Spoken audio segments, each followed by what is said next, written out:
नमस्कार मित्रांनो, आनंदी या मालिकेच्या आजच्या भागामध्ये अगदी मनपूर्वक मी तुमचं स्वागत करते।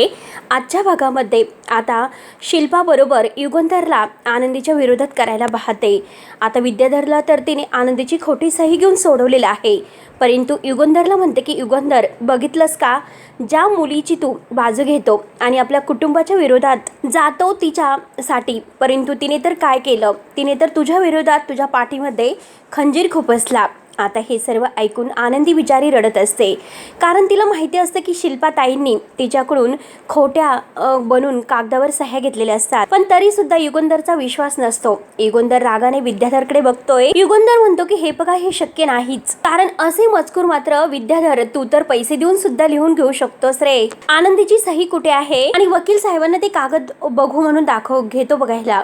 तेव्हा विद्याधर म्हणतो की हो बघ ना, आहे की नाही आनंदीची सही, आणि हीच आहे ना आनंदीची सही, आनंदी असं म्हणून मात्र तो आता हसत असतो। युगंधर जेव्हा आता बघतोय, युगंधरला मात्र धक्काच बसतो। आनंदी बिचारी रडत असते, शिल्पा आता स्वतःचीच हसत असते, कारण हे सर्व कारस्थान शिल्पाचं असतं। तर विद्याधर वकिलांना म्हणतो की आभारी आहे मी तुमचा। युगंधर आता आनंदीकडे बघतोय आणि आनंदीला विचारतो की आनंदी तू सही केलीस का? तेव्हा आनंदी खाली पाहत असते, ती काही उत्तर देत नाही। तर युगंधर पुन्हा विचारतो की आनंदी मी काय विचारतोस, काहीतरी तुला विचारतोय, तू सही केलीस का? तेव्हा आता आनंदी अजूनपर्यंत काही बोललेली नसते। आता युगंधर पुन्हा विचारतो, तर आनंदी रडतच म्हणते की मालक साहेब मी सही केली हो। तेव्हा आता युगंधर विचारतो की तुला सही करण्यासाठी कोणी सांगितलं? त्यावरती आता शिल्पा लगेच घाबरते, आणि शिल्पाने मात्र आता खोटं कसं, कारण युगंधर आणि तिचं लग्न झालेलं आहे आणि मॅरेज सर्टिफिकेट बनवण्यासाठी आता ती सही हवी आहे असं शिल्पाने खोटं सांगितलेलं असतं। युगंधर पुन्हा विचारतो की अगं आनंदी तू असं का केलंस, का सही केलीस तू?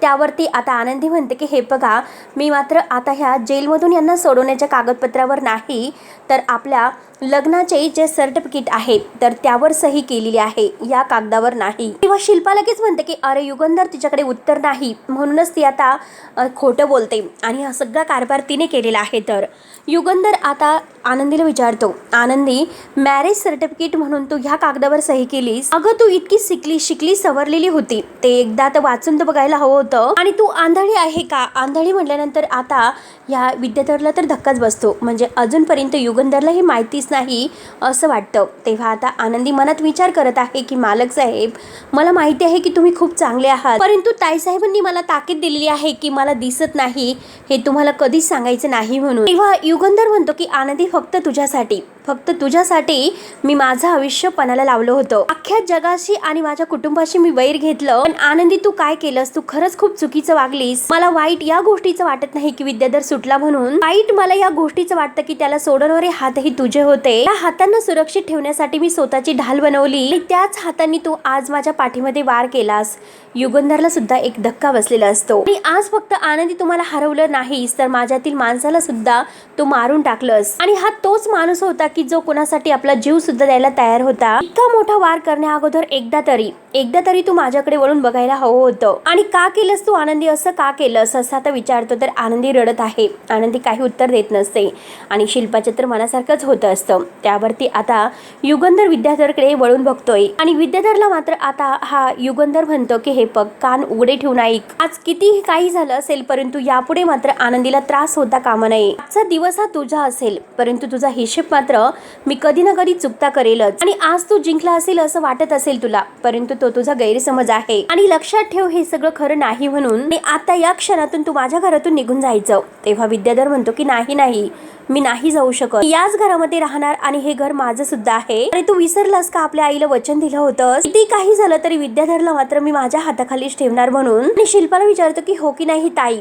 तेव्हा आता शिल्पा म्हणते की हो, पण तेव्हा लगेच आता विद्याधर म्हणतो की विषय संपला। धनुष्यातून निघालेला बाण आणि युगंधर निंबाळकर यांच्या तोंडातून निघालेला शब्द कधीही परत फिरत नसतो, त्यामुळे आता मी इथेच राहणार। तेव्हा आता युगंधर मात्र रागाने आतमध्ये निघून जातो, तर विद्याधर खूप हसत असतो, स्वतःच्या कर्तृत्वावर त्याला आता खूप हसू येतं, परंतु आता आनंदीला खूप राग येत आहे, कारण तिला आता स्वतःचीच लाज वाटते की तिने ते पेपरसूर सह्या करून ह्या विद्याधरला सोडवलेलं आहे। आणि आता विद्याधर मात्र आता खूप खुश होऊन, आता शिल्पा सुद्धा खूप खुश होते, त्यानंतर मात्र आता जेव्हा युगंधर आपल्या रूममध्ये येतो तर शिर्के त्याच्यासोबतच असतो. तर तो शिर्केला ओरडून म्हणतो की का सही केली असेल शिर्के, तिच्या या वागण्यावर माझी चिडचिड होत नाही, पण मला तिची काळजी वाटते. इतका भाबडेपणा आणि ह्या जगावर असा आंधळा विश्वास ठेवून चालेल का, एवढं लक्षात येत नसेल का. आणि त्या पोरीने मात्र आता हा घेतलेला निर्णय आणि केलेल्या सहीमुळे तिच्यावर काय आता प्रसंग ओढू शकतो तिला माहिती नसेल.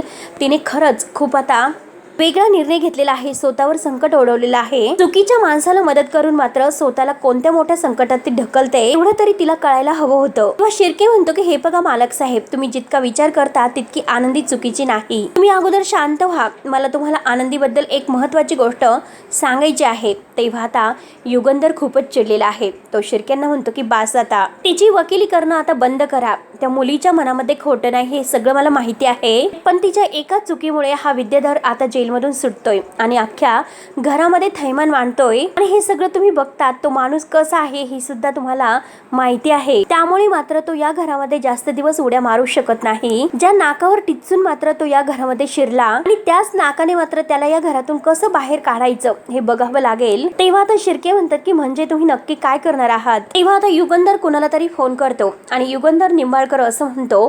तर आता युगंधर आणि शिर्के हे दोघेही खाली येत असतात आणि तेवढ्यात मात्र आता हा विद्याधर आनंदी आनंदगडे इकडे तिकडे चोहीकडे हे गाणं म्हणत आता वरच येत असतो. तर युगंधर रागाने विद्याधरकडे बघतो तर विद्याधर हसतो आणि विचारतो की काय दादासाहेब, बरं आहे ना, शेवटी आलोच ना मी माझ्या हक्काच्या घरामध्ये आणि तुमचा कायदा तर अडू शकला नाही, तुम्ही सुद्धा मला अडू शकले नाहीत. तेव्हा आता युगंधरला इतका राग येतो तो लगेच आता विद्याधरची गचंडी धरतो आणि त्याला भिंतीवर जाऊन आदळतो. शिर्के आता धावतच येतात. मालक साहेब शांत व्हा. परंतु आता शिर्केंना सुद्धा आता युगंधर चांगलं धमकावतो, मध्ये पडायचं नाही शिर्के, बाजूला हो. युगंधर आता विद्याधरची मान धरून म्हणतो की हे बघ विद्याधर, तुला तर असं वाटत असेल आयुष्यभर तू या घरामध्ये राहशील, परंतु हा तुझा एक खूप मोठा गैरसमज आहे, भ्रम आहे तो तुझा. कारण हे सगळं माझं आहे आणि माझ्या कष्टाचं आहे. त्यामुळे एक गोष्ट लक्षात ठेव, तुझा पाय मात्र मी या घरामध्ये जास्त दिवस नाही टिकून देऊ शकत. एका निष्पाप मुलीच्या भाबडेपणाचा फायदा घेऊन तू या घरामध्ये शिरलास, परंतु एक गोष्ट मात्र लक्षात ठेव, पुन्हा जर तू तिला त्रास दिला तर मात्र हा युगंधर निंबाळकर मात्र तिच्या पाठीशी खंबीरपणे उभा असेल. तिच्या सावलीला जरी धक्का लागला ना तर गाठ माझेसे आहे, इतकं लक्षात ठेव. म्हणून विद्याधरला चांगलं धमकावून आता रागाने युगंधर आणि शिर्के तिथून निघून जातात. परंतु विद्याधरला मात्र काही फरक पडत नसतो, तो आहे तसंच असतो. नंतर इकडे आनंदी मात्र आपल्या रूममध्ये बसून खूप रडत आहे. तिने जेवण सुद्धा केलेलं नसतं आणि तेवढ्यात मात्र माई पाणी घ्यायला येतात. आनंदी किचनमध्ये तेथे एका साईडला बसलेली असते, परंतु आता माई ग्लासमध्ये पाणी ओततात. मग आता आनंदी खूप घाबरते. आनंदी विचारते की काय झालं, कोण आहे तिथे. आनंदीला तो पाणी ओतण्याचा आवाज येतो. तर माई म्हणतात की अगं घाबरू नकोस, मीच आहे. तेव्हा आता आनंदी उठते आणि माईंना विचारते की माई तुम्हाला काही हवं आहे का, मी तुम्हाला देऊ का काही. तेव्हा आता माई म्हणतात की नकोय, राहून दे.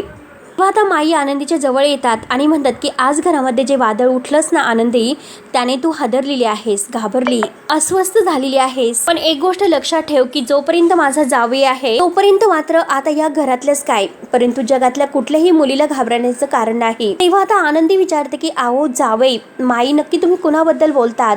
तर माई म्हणतात की युगंधर माझा जावई आहे. तेव्हा आनंदी म्हणते की मालक साहेब. तर माई म्हणतात की हो, मुलासारखं तो आमच्यावर प्रेम करतो. या घरामध्ये तो आम्हाला जरा सुद्धा परकेपणा जाणून देत नाही आणि आपल्या कर्तव्याला सुद्धा तो कधीही चुकत नसतो. तो मात्र तुझ्या पाठीशी आहे, जोपर्यंत आहे तोपर्यंत तुझ्या केसाला सुद्धा धक्का लागणार नाही, हे लक्षात ठेव. आणि माई आता आनंदीच्या खांद्यावर हात ठेवतात आणि म्हणतात की हे बघ आनंदी, तुझं माझं काही रक्ताचं नातं नाही, पण हे बघ तू अशी अस्वस्थ बसल्यास, अगं तू अशी म्हणजे नाराज दिसली म्हणून तुझ्याशी हक्काने बोलले, निश्चिंतपणे झोप, काही टेन्शन घेऊ नकोस. तेव्हा आता आनंदी खाली बसते आणि आता विचार करत असते, खरंच युगंधर किती चांगले आहेत, स्वतःच्या सासू सासऱ्यांना आपल्या आई आणि बाबाप्रमाणे सांभाळतात आणि स्वतः मात्र आज स्वतःच्या सख्या भावाच्या विरोधात जाऊन माझ्या पाठीशी उभे राहतात. आणि हे सगळं करण्यासाठी खरंच खूप मोठं मन लागतं. परंतु एक कोड मात्र मला सुटत नाही की ताई साहेबांनी असं का केलं असेल, इतका मोठा हा प्लॅन का रचला असेल त्यांनी, माझ्या या आंधळेपणाचा आणि माझ्या या असहाय्यतेपणाचा त्यांनी का असा फायदा घेतला असेल, नक्की काय करायचं असेल त्यांना. आनंदी विचार करते की आता हे सत्य मी सगळं मालक साहेबापर्यंत पोहोचू का, त्यांना हे झालेलं सर्व सांगू का. त्यानंतर आता इकडे विद्याधर तयार होत असतो आणि त्याची बायको तेथे येते.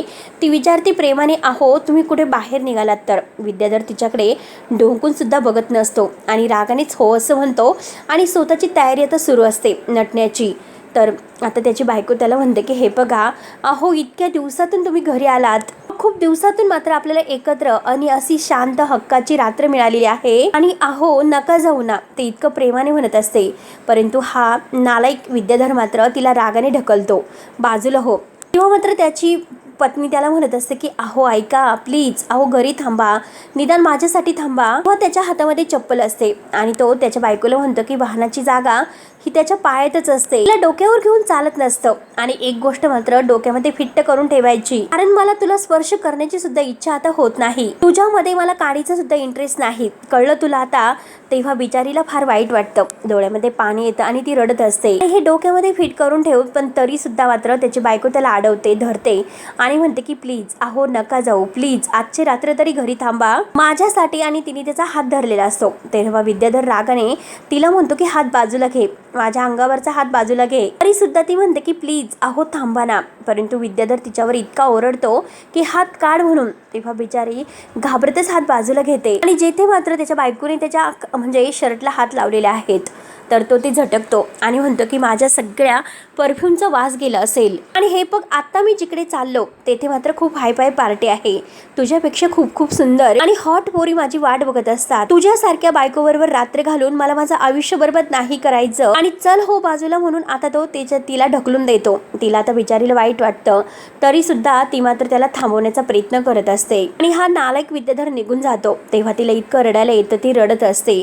त्यानंतर मात्र आता सगळेजण इकडे जेवायला बसलेले आहेत आणि सगळेजण जेवायला बसलेले असताना आता शिल्पा ही युगंधरला म्हणत असते, अरे हे बघ, तो तुझा सक्का भाऊ आहे आणि प्लीज तू डोक्यामध्ये इतका राग घालू बसू नको, कारण तो सुद्धा तुझा भाऊ आहे आणि माझा सुद्धा भाऊ आहे, पण मला सुद्धा त्याचा खरंच काल खूप राग आला होता. अरे पण घर आहे, घरामध्ये अशा गोष्टी होत असतात, अरे मग शेवटी माणूसच आहे आणि माणसाच्या हातून चुका ह्या होतच असतात आणि मला हे सुद्धा कळतं आणि माहिती सुद्धा आहे की विद्याधर मात्र जास्त चुका करतो आणि त्याला जर शिस्तच लावायची असेल तर आपण घरातील 4 भिंतीमध्ये त्याला शिस्त लावूयात, उगाच आपली भांडणं ही बाहेर चव्हाट्यावर का न्यायची बरं. आणि लोकांना मात्र त्याचा फायदा होत असतो आणि हे बघ, तो आता आपल्या घरामध्ये राहायला आला, त्यामुळे मला असं वाटतं की तू त्याच्याबरोबर समेट करून घ्यावं. तेव्हा आता शिल्पा मात्र विद्याधरच्या बायकोला म्हणजे धनश्रीला विचारते की धनश्री, अगं विद्याधर कुठे आहे, कारण आपण बऱ्याच दिवसातून एकत्र जेवायला बसलो आणि विद्याधरचा मात्र पत्ता नाही. त्यावरती आता धनश्री म्हणते की ताईसाहेब, ते काल रात्री बाहेर गेलेले आहेत, कुठेतरी गेलेले आहेत, त्यांनी मला सुद्धा सांगितलेलं नाही की ते कुठे गेलेत म्हणून. आणि तेवढ्यात मात्र हा दारू पिऊन मात्र किती सांगू कुणाला हे गाणं म्हणत मात्र आता होलकंडे खात मात्र आतमध्ये येतो आणि तेवढ्यात एका वस्तूवर जाऊन पडतो. तेव्हा त्या वस्तूच्या आवाजाने मात्र सगळेजण उठून उभे राहतात आणि हा विद्याधर खूप दारू पिऊन आलेला आहे, त्याला खूप नशा चढलेली आहे. आणि तेवढ्यात मात्र आता हा युगंधर आता रागाने त्याच्याकडे पाहत असतो, परंतु विद्याधरचे आता इतके झोकांडे जात असतात तर तो ताईसाहेबाच्या आता खुर्चीला जाऊन खाली पडतो. तर युगंधर लगेच रागाने त्याची गचंडी धरतो, रागाने त्याला धरून आता उभा करतो आणि विद्याधर असं म्हणतो, तर आता हा नशेमध्ये असतो आणि तो म्हणतो की दादासाहेब, आता काहीही बोलू नका, माझा हा विषय आहे, माझी मर्जी आहे. तेव्हा युगंधर म्हणतो की माझं घर आणि माझे नियम आहेत. रागाने मात्र आता विद्याधरला ढकलून देतो, तो आता एका खांबावर जाऊन पडतो. तेव्हा युगंधर रागाने त्याला म्हणतो की हे बघ, हे माझं घर आहे आणि आता मात्र तुला तुझं आयुष्य आहे ना, मग ते कसं तुला घराच्या बाहेर जगायचं हे तुझं तू बघ, आणि या घरामध्ये कोणी कसं वागायचं ते फक्त आणि फक्त मी ठरवणार. आणि काय रे, सकाळी सकाळी दारू ढोसून आला, लाज नाही का वाटत तुला. आणि तेवढ्यात मात्र तो पाणी कुठेही म्हणून आता डायनिंग टेबलवर येतो आणि त्याचे तरी सुद्धा झोकांडे जात असतात. घाईने आता पाण्याचा चंबू घेतो, पाणी वगैरे पिऊन आता म्हणतो की युगंधरला, दादा हे बघ, हा विद्याधर कुठेही जरी गेला तरी सुद्धा तो स्वतःच्याच मर्जीने जगत असतो, हे लक्षात ठेव. त्यामुळे तुझे ते ज्ञानाचे धडे आहे ना, तर ते अजिबात मला ओझळ सांगू नकोस. आणि कायम काय रे, निंबाळकरांचं घर, युगंधर निंबाळकरांचं घर म्हणून कायम मला बाहेर काढण्याची धमक्या देत असतो. कितीही काही केलं ना तरी सुद्धा तुम्हाला इथून बाहेर काढूच शकत नाही, कारण हे घर आहे तर ते घर माझं सुद्धा आहे, हे लक्षात ठेव. हो की नाही ताई असं विचारतो आणि तेवढ्यात त्याच्या मोबाईलवर फोन येत असतो आणि तेवढ्यात तो आता स्वतःला म्हणतो की कोण आहे, सकाळी सकाळी कोणाचा फोन आला असेल आणि तेवढ्यात मात्र आता तो फोन स्पीकरवर टाकतो आणि म्हणतो की सगळ्यांनी ऐका आणि रागानेच आता विचारतो की कोण आहे आणि तेवढ्यात तिकडून मात्र आता विद्याधर निंबाळकर तुमच्या फॅक्टरीवर मात्र इन्कम टॅक्सची रेड पडलेली आहे, त्यामुळे आम्ही सगळेजण माणसं आहोत आणि ते तुमच्या इकडे कंपनीवर रेड टाकायला आलेले आहोत, त्यामुळे आत्ताच्या आत्ता आणि ताबडतोब यायचं. आणि तेवढ्यात मात्र आता विद्याधरची दारू तर झटक्यात उतरते आणि तो घाबरतच म्हणतो की काय इन्कम टॅक्सची रेड नक्की काय आहे हे. आणि तेवढ्यात आता युगंधर म्हणतो की तुझे सगळे जे काही काळे कारभार आहे ना ते एका फटक्यात मी बाहेर काढणार आहे, लक्षात ठेव. आणि जर तू ह्या रेडमध्ये सापडलास तर तुझं पुढचं आयुष्य आहे तर ते एरवडा जेलमध्ये असेल. आणि तेवढ्यात मात्र आता विद्याधर खूपच घाबरतो आणि तो नशेमध्ये बरचळत असतो की माझ्या फॅक्टरीवर रेड पडली, कशी पडली.